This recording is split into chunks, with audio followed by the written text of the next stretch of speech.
Hi everyone, this is Walid Youssef from Professional Nurses Academy. Today we're gonna talk about very important topic related to COVID-19. Today we're gonna know what is the difference between isolation and quarantine. Are you ready? Here we go.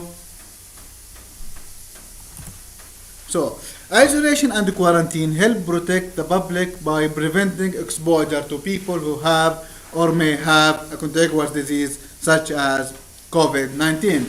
Both of them are very important tools to prevent the spreading of this dangerous disease.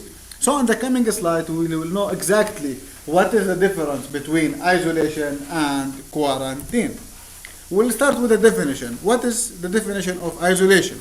Isolation is separation of people with a contagious disease such as COVID-19 from healthy people, while quarantine is separation and restriction of the movement of people who have been exposed to contagious disease such as COVID-19 to determine if they become sick or not.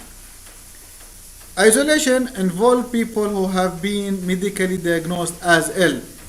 They may have positive COVID-19 or they may have signs and symptoms correlated or going with COVID-19. While quarantine involves people who have been exposed to a contagious disease such as COVID-19. Where we can do the isolation is usually done at healthcare facility, while quarantine it's usually done at home or at specific or prepared facility such as hotel. I hope from this brief presentation you start to know what is the difference between isolation and quarantine. Thank you so much for your listening.